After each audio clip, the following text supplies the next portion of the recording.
1951 में जब गद्दी पर बैठा ना, देश भिखमंगा था, खाने को पैसा नहीं था, कोई पैसा देने को तैयार नहीं था हमें। और दुनिया के विद्वानों ने भविष्यवाणी कर रखी थी कि ये देश 5 साल से ज्यादा नहीं चलेगा, और उस परिस्थिति में उस आदमी ने इस देश को खड़ा किया।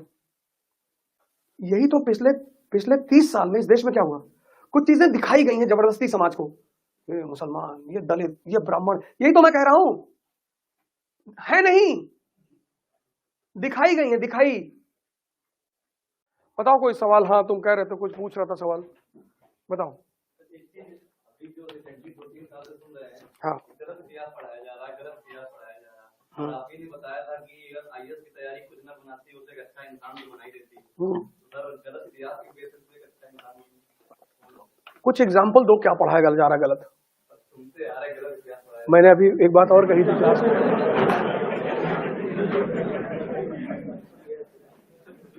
तुम्हारा सवाल अच्छा है, बढ़िया है। तुम व्हाट्सएप यूनिवर्सिटी तो छोड़ दो,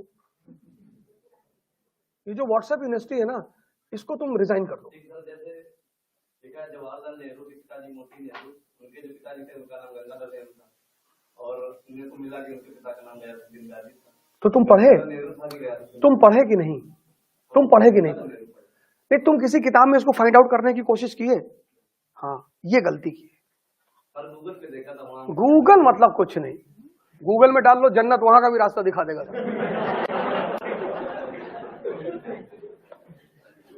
गूगल में क्या ढूंढ रहे हो यार?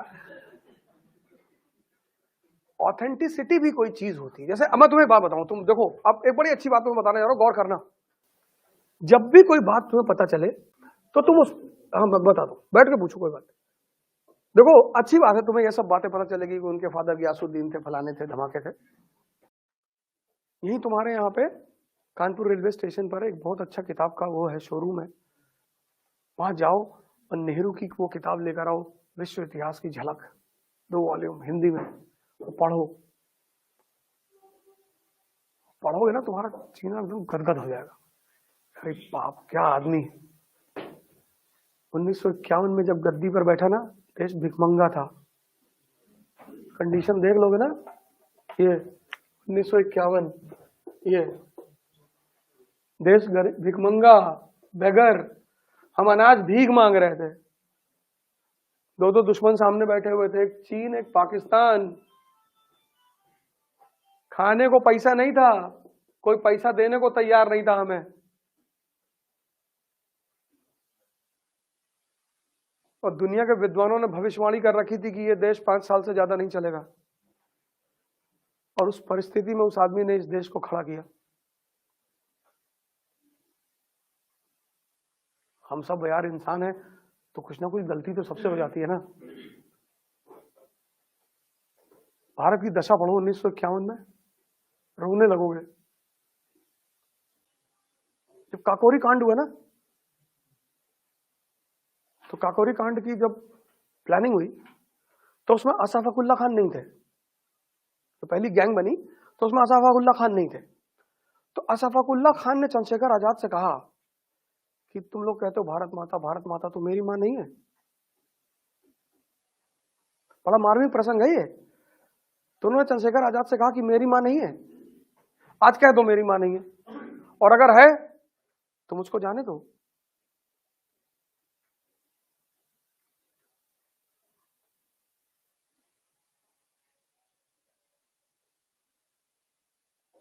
और अगर है तो मुझको जाने दो।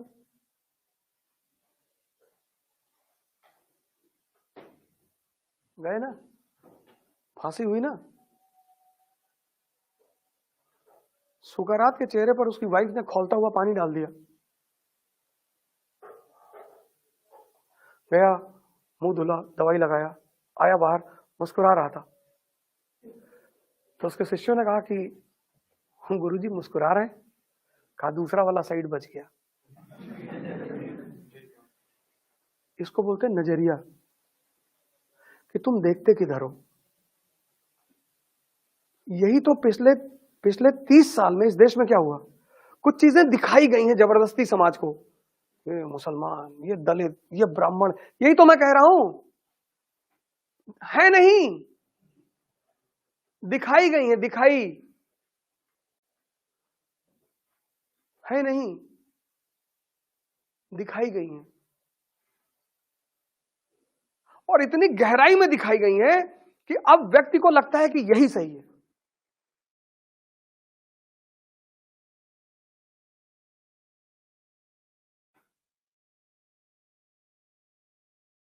जलालुद्दीन मंगबरानी, ये सब नाम नोट कर लेना। मुसलमान हिंदुस्तान की सरजमी पर आता है, इल्तुतमिश से कहता है कि मुझे शरण दे दो चंगेज खान के खिलाफ। उसने कहा नहीं, धर्म का राजनीति से कोई रिश्ता नहीं होता। कर लेना, किताब में पढ़ाना छोड़ देंगे अगर सही नहीं होगा तो। पहला सुल्तान है दिल्ली का इल्तुतमिश, मौलाना आए बोले हिंदुस्तान पे लगा दो कानून, इस्लाम या मौत। उसका गुरु था कुतुबुद्दीन बख्तियार काकी, सूफी था, उससे मिलने गया। यार ये मौलाना कह रहे हैं इस्लाम या डेथ का नारा दे दो। तो सूफी ने कहा ये तुम्हारा जो क्राउन है कितने का है? कहा 5 करोड़ का।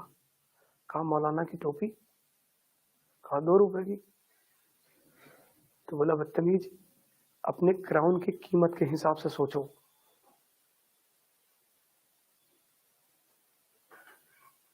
वो अलाउद्दीन खिलजी कहता है कि कयामत के दिन मेरे साथ क्या होगा मुझे नहीं पता, मैं वो करता हूं जो मेरी प्रजा के लिए अच्छा है।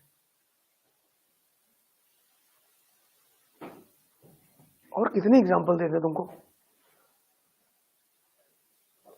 अब्दुल नबी मौलाना थे, यहीं देवबंद के, अकबर ने पानी में डुबा के मार डाला था। ये सब नाम लिख लो, कर लेना। एक बहुत बड़े मौलाना थे शेख अहमद सरहिंदी, उनको जहांगीर 12 साल जेल में रखा था। 12 साल, पता क्यों? एक बार आए जहांगीर से कहे कि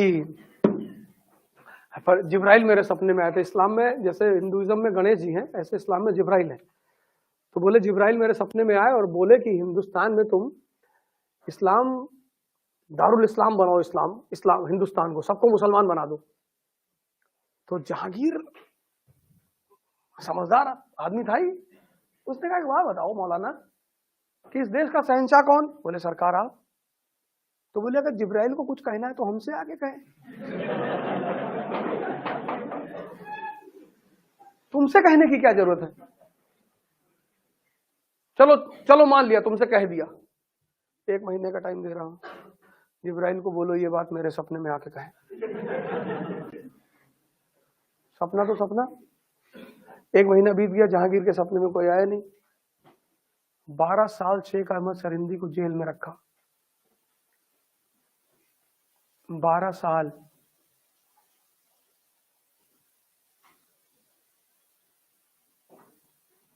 बारह साल